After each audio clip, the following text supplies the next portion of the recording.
Hello, bienvenue sur la Minute Dev. On va continuer sur la partie objet. Il y a encore quelques petits trucs à voir avant de passer au prochain épisode à l'héritage. Mais je trouve que c'est déjà pas mal. On a vu de nombreuses notions pour créer nos classes et donc les objets qui instancient ces classes. Mais finalement, il y a encore des choses à voir. D'ailleurs, au passage, n'oublie pas de liker la vidéo, de t'abonner à la chaîne YouTube et évidemment d'activer les cloches de notification pour recevoir en notification les prochains tutoriaux. Allez, c'est l'heure d'y aller, on y va, let's go!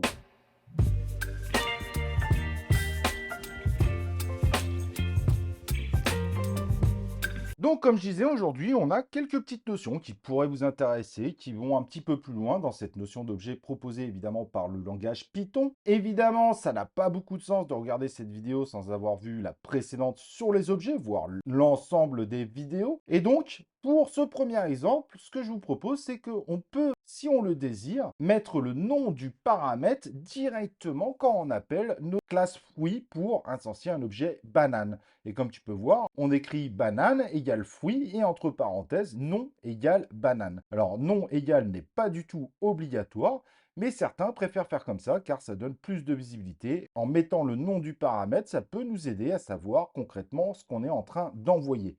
Évidemment, si vous mettez le nom d'un paramètre qui n'existe pas, il vous renverra évidemment une erreur. Très peu de gens utilisent cette façon d'écrire du code, mais si jamais toi ça t'intéresse, tu sais au moins que celle-ci existe. Alors en réalité, c'est un petit peu plus complexe que ça.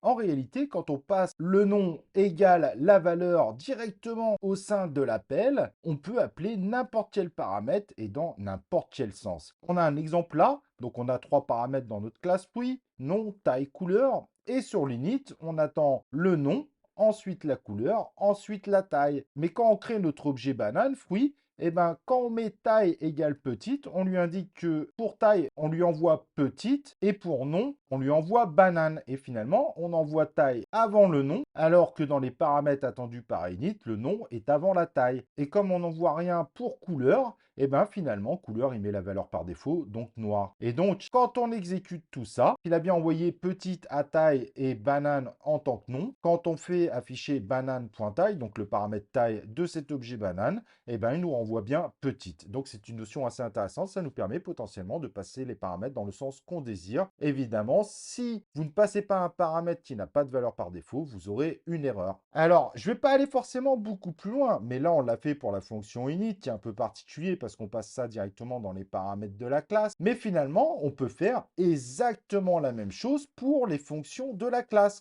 Et ça, c'est également évidemment très intéressant dans certains cas. Et donc, pour finaliser sur ce point, même si là, on sort un petit peu des objets, vu qu'on peut faire ça évidemment sur les fonctions d'une classe, est-ce qu'on ne pourrait pas faire ça sur les fonctions générales? Et donc là, on teste, on met afficher taille égale petite, couleur égale jaune. Quand ça appelle la fonction affichée qui demande pourtant couleur en premier paramètre et taille en deuxième paramètre, dedans on affiche couleur et taille et finalement quand on lance le programme, il a bien retrouvé les paramètres parce qu'on les a bien indiqués quand on appelait la fonction. Donc ça marche également pour les fonctions globales. Deuxième chose qu'on n'avait pas vu dans la dernière vidéo, mais je pense que tu l'as deviné, mais on ne sait jamais, tu peux directement modifier évidemment l'un des paramètres de ta classe fruit, par exemple nom. Donc on fait banane égale fruit, on envoie banane et comme tu te rappelles, ça appelle automatiquement la fonction init qui attend un nom. Donc ça tombe bien, banane. Et donc ça met banane en valeur du paramètre fruit évidemment pour l'objet banane. Cependant, on peut modifier celui-ci après en faisant tout simplement banane point le nom du paramètre, donc là nom égale fraise. Et quand on essaye d'afficher directement le nom de notre paramètre, on met banane.nom et ça nous affiche bien fraise. Donc en effet, la dernière fois, on avait fait une fonction set pour changer le paramètre, mais en Python, on peut directement changer en fait ce paramètre de cette façon. Ça t'évite potentiellement d'écrire une fonctionnalité pour le faire. C'est relativement simple, mais c'est important de savoir évidemment que tu peux aussi agir ainsi. Autre chose assez intéressante en Python, ce qui n'est pas le cas dans tous les langages de programmation, il est tout à fait possible de créer un paramètre directement à la volée. C'est-à-dire que comme tu le vois dans notre classe fruit, on a un seul paramètre qui est nom, qui est d'ailleurs rempli au moment où on instancie notre objet, donc banane égale fruit entre parenthèses banane. mais on peut directement injecter un nouveau paramètre, exemple couleur. On écrit la même syntaxe qu'on a vue juste précédemment, banane.couleur égale jaune. Et quand on print plus tard banane.couleur, il nous renvoie bien jaune. Donc il a bien créé ce nouveau paramètre couleur, même s'il n'est pas défini par défaut dans la classe.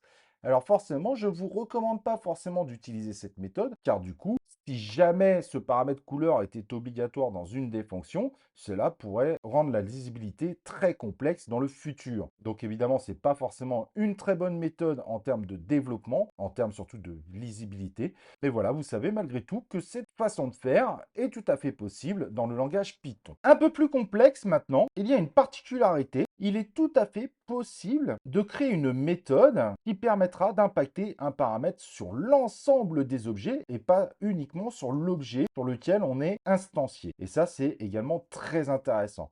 Du coup, on a fait dans notre classe oui une méthode qu'on appelle countObjet entre parenthèses CLS. CLS, c'est le paramètre par défaut pour pouvoir atteindre ce paramètre sur l'ensemble des objets, donc tous ceux qui ont été instanciés à partir de la classe fruit.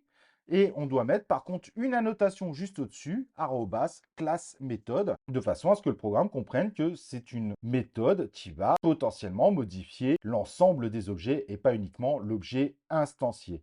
Et donc, pour mieux comprendre évidemment la situation, on va créer un objet banane à partir évidemment de la classe fruit, donc auquel on donne le nom banane. On va instancier une deuxième méthode fruit égale fruit, entre parenthèses 13, et donc on a bien deux objets.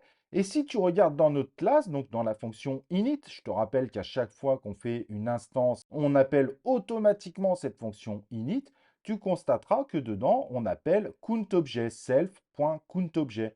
Et countObjet, à chaque fois, on va incrémenter counter de 1. Donc au début, à la base, il est à 0. Quand il crée l'objet banane, il augmente counter de 1. Quand il crée l'objet fraise, il augmente counter de 1.